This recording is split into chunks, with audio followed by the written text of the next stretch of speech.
Buenos días y bienvenido. Buenos días, Carmen, y por el conducto, saludos al auditorio. Pues dicen que sin esta reforma no van las otras, entre otras cuestiones. Pues mira, Carmen, me parece que lo que está planteando, no solo digamos en materia de telecomunicaciones, sino en conjunto, es un asunto que merece pues la atención de la sociedad y la atención de todos muy claramente, vinculado a que estas reformas tienen un carácter pues muy importante para el futuro del país y muy importante para la democracia.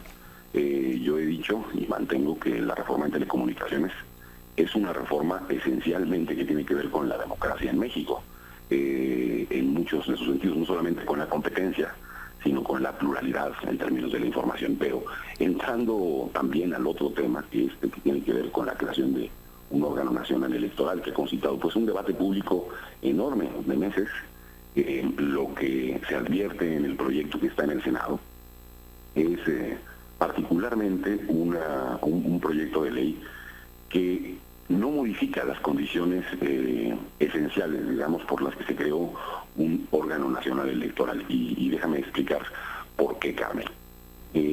Esencialmente viene construyéndose un proyecto de ley que hace que las facultades que tenía el Instituto Federal Electoral permanezcan en lo que hoy se llama el Instituto Nacional Electoral y no se desarrollen facultades nacionales. Es una ley pues con un enfoque más bien federal y local. Si la pretensión era construir reglas generales para los procesos electorales en México y construir lo que se dio llamar un suelo parejo, este proyecto de ley lo que hace es hacer permanecer, digamos, un conjunto de diferencias entre las reglas que podrían aplicarse para las elecciones de carácter local y las elecciones de carácter federal. Digamos, sería, me parece, uno de los primeros problemas que yo vería estructuralmente, no solo esto, sino que viene además, digamos, modificando en muchos de sus sentidos las condiciones que habíamos asegurado en la historia de los procesos electorales en México, como puede ser, por ejemplo, el que los ciudadanos formaran esas directivas de casilla en tiempo, de manera adecuada. Pudimos, digamos, conseguir a partir de muchas décadas de trabajo. Eso viene modificándose en esta regulación, quitándole incluso facultades al Instituto Electoral.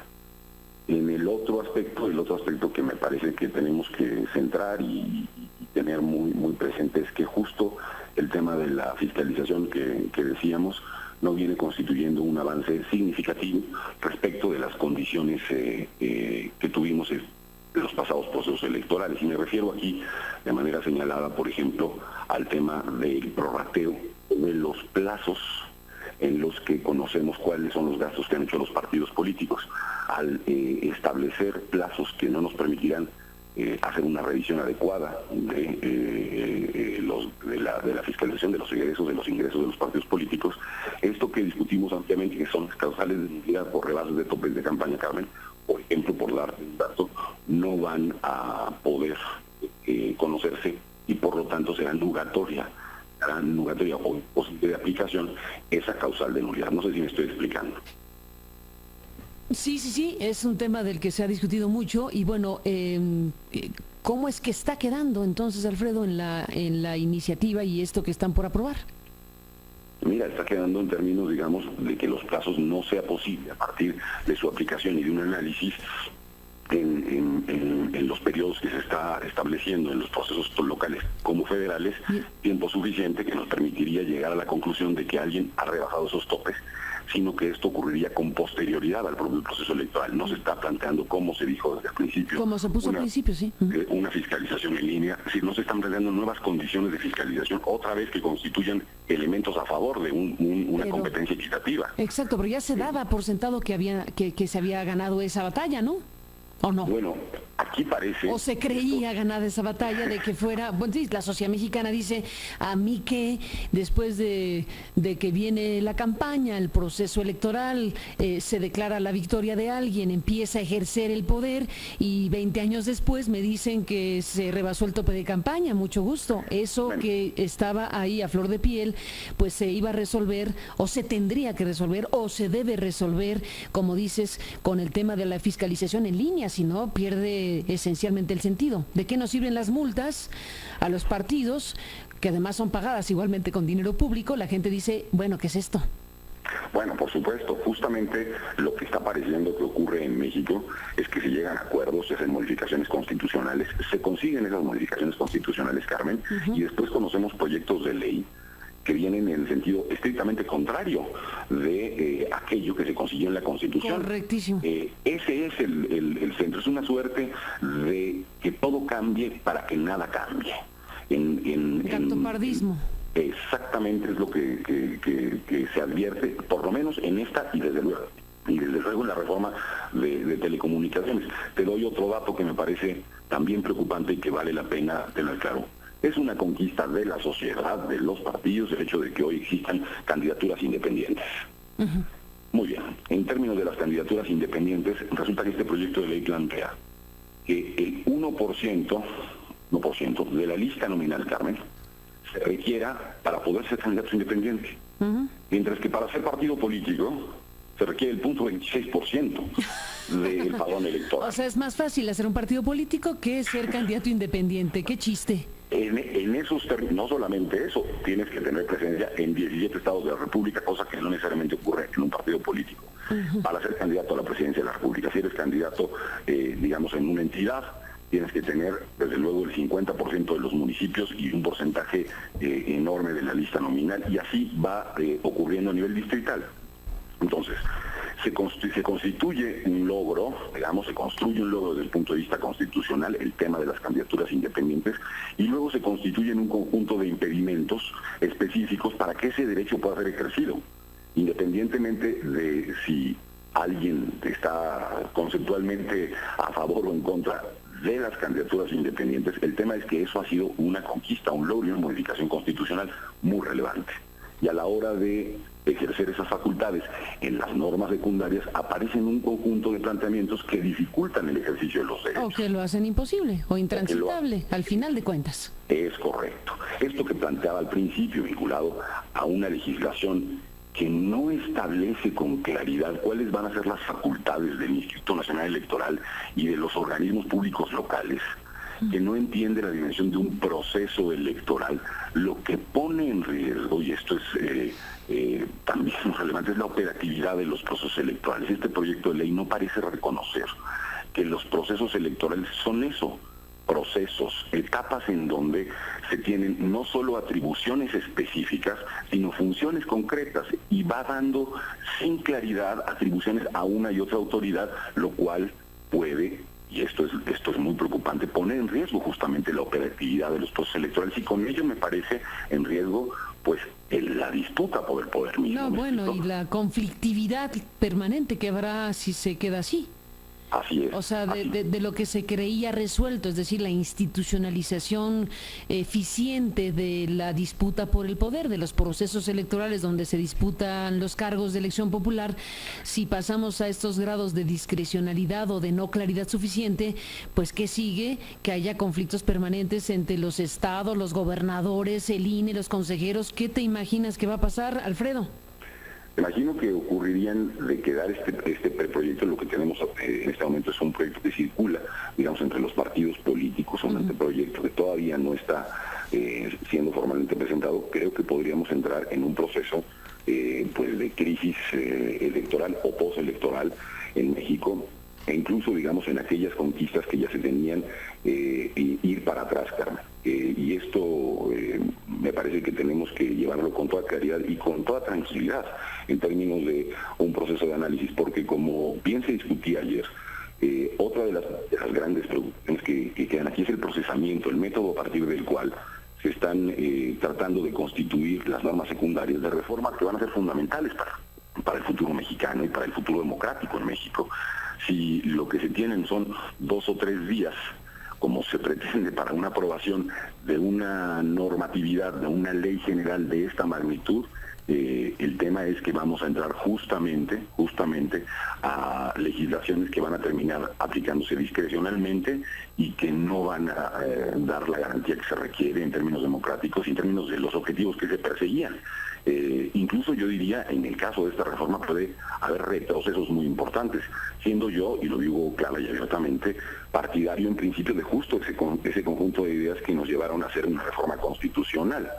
Te planteo otro tema, Carmen, que no quisiera dejar de tocar, que es el vinculado a la ley de partidos. Estos proyectos tienen en realidad dos componentes. Una es la Ley General de Instituciones y Procedimientos Electorales y otra es una ley de partidos. Y en lo que tiene que ver con la ley de partidos, aparte de todos los elementos que hemos planteado, tampoco los propios partidos están haciendo un planteamiento de democratización, digamos, con suficiencia y auténtica dentro de sus propias reglas y formas de operación. Creo que uno de los objetivos por los cuales se planteó incluso hacer una ley general de partidos y sacarlo de lo que llamamos ese capítulo 2 o libro 2 del Código de Instituciones y Procedimientos Electorales, fue ahondar en las condiciones de la vida de estas entidades de interés general. No viene en el proyecto, en realidad, un planteamiento que haga posible y claro cómo va a ser que la participación de la militancia va a jugar un rol tanto en la elección de sus dirigentes como en la elección de sus candidatos. Y esta es, me parece, una de las condiciones y de los déficits democráticos, Carmen, pues más importante que hemos experimentado en los últimos tiempos. Hacemos elecciones muy sofisticadas desde el punto de vista internacional, digamos en términos constitucionales, pero todavía tenemos grandes carencias en términos de las reglas democráticas que los propios partidos asignan a sí mismos. Así que, viendo este conjunto de temas y panorama, yo diría que lo que merece este tema es una discusión amplia, abierta, aunque lleve más días. Entiendo que hay un frenesí por la aprobación. Un frenesí, bueno, qué cosa. Pues, estamos porque se acabe el periodo ordinario del Congreso. Hay la expectativa de que se abra un periodo extraordinario, pero están empujando muchos para que se apruebe verdaderamente a matacaballo la reforma político-electoral, que se dé paso a la de telecomunicaciones, y en una de esas se pueda mandar al extraordinario la petrolera y energética. Pero efectivamente, frenesí es una buena palabra, Alfredo. Ese es el panorama que se advierte en términos de debe aprobarse ya, aunque no haya una discusión con suficiencia, aunque tenga errores evidentes el proyecto, aunque ponga en riesgo un conjunto de temas. Esta particularmente entiendo que es una de las que quiere hacerse pasar con mayor celeridad, y yo entiendo que desde luego que tenemos que tener leyes secundarias en todos los órdenes, pero tenemos que tener leyes secundarias que honren los compromisos que se concretaron en modificaciones constitucionales, Carmen, y no reformas secundarias que van justo en sentido contrario de aquello por lo que se modificó la Constitución. Totalmente de acuerdo. Alfredo Figueroa, hay textos que se publican en la prensa mexicana recomendables para nuestro auditorio. Uno de ellos, el de José Antonio Crespo, a lo mejor ya le echaste un ojo hoy en el periódico El Universal, que habla del INE y de los consejeros locales, y también toca un punto que es muy importante. Tú que fuiste consejero electoral, bueno, tendrás la sensibilidad también del tema, porque habla desde luego de la motivación para sustituir el INE el IFE por el INE, fue que según el PAN y el PRD, los institutos estatales electorales en su mayoría eran nombrados y controlados por los gobernadores de los estados.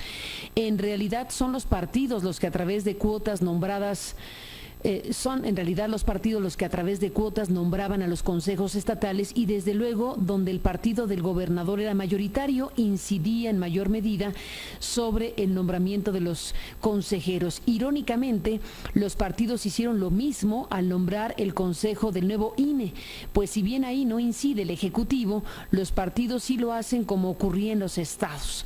Bueno, no estoy tan segura que no haya incidido el Ejecutivo en lo que pasó en el INE. ¿Cuál es tu valoración, Alfredo Figueroa, de esta parte fundamental, del nombramiento de esta figura arbitral, de este factor fundamental de quiénes van a conducir, organizar los procesos electorales en México? No, me parece que desde luego es uno de los temas esenciales, centrales, que tiene que ver justamente con cómo se aplican las reglas. Creo que se hizo un Instituto Nacional. Comparto con José Antonio la idea de que ese fue uno de los motivos fundamentales por los que se hizo. Arrebatarle las elecciones a los gobernadores, dijo Madero. Ese es uno de los elementos fundamentales, pero no solamente en términos de las personas que ocupan esos cargos, también en términos de las reglas que se construyen en los estados, justamente porque lo que no hay es división de poderes, justamente porque no solamente hay un control de los órganos locales, sino también de los congresos locales, Carmen, y por lo tanto se establecen reglas ad hoc o en contra de los adversarios, o a favor de unos y en contra de otros. Justamente la idea de hacer un Instituto Nacional Electoral tenía que ver ciertamente con que las personas que integran los órganos, los árbitros de la contienda, sean personas independientes, con profesionalismo, que van a aplicar con toda pulcritud las reglas en función de la propia Constitución y no van a estar actuando a favor de un poder público fáctico. Pero también y al mismo tiempo es muy importante que las reglas que ellos van a aplicar sean reglas justamente que honren los principios democráticos. En muchas entidades del país, por darte un dato, se construían épocas de campaña que podían ser tan breves que impedían a las oposiciones tener un planteamiento público que la ciudadanía conociera.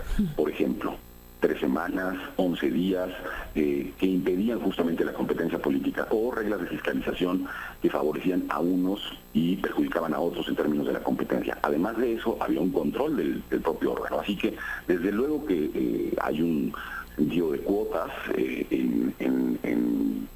tanto a nivel nacional como a nivel del Instituto de los órganos locales, pero el problema no solamente reside en ese cuotismo, digamos, propiamente en personas que son, digamos, impulsadas por los distintos partidos políticos, sino que el centro de la preocupación es que esas cuotas no estén en favor o no sean, no honren el acuerdo de crear un árbitro independiente, sino justamente correas de transmisión que lo que hacen es representar los intereses tanto del gobernador en turno como ahora de los propios partidos políticos en algunos momentos, o incluso peor, Carmen, de poderes al margen del Estado que intentan, sujetos regulados, que intentan imponer determinados consejeros o consejeras y que estos actúen en una dirección determinada. Hoy los órganos electorales tienen un papel fundamental en muchas partes, digamos, de la vida democrática y no solamente se relacionan con los propios partidos políticos,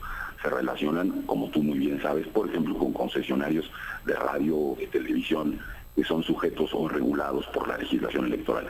Así que en el centro de la preocupación, desde luego que se encuentra la idea de que en los organismos públicos que se estarán formando se nombren personas profesionales de la materia electoral que no respondan sino a los intereses de la propia Constitución, de la función electoral, y que apliquen los principios con toda claridad. Creo que es muy importante que ese proceso se lleve a cabo con la mayor pulcritud, la mayor apertura, la mayor transparencia.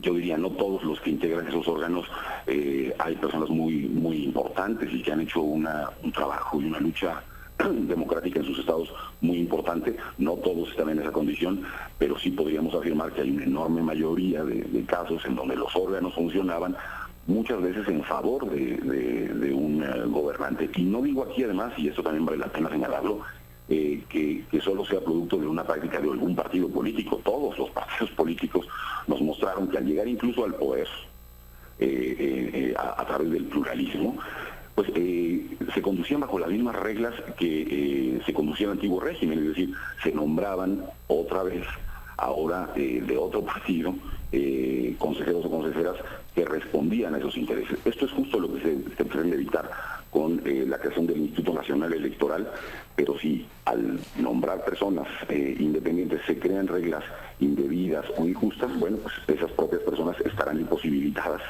justamente para hacer avanzar las funciones democráticas de los estados del país. Pues ahí está Alfredo Figueroa, todo este tema que se está discutiendo y debe discutirse muy ampliamente en México.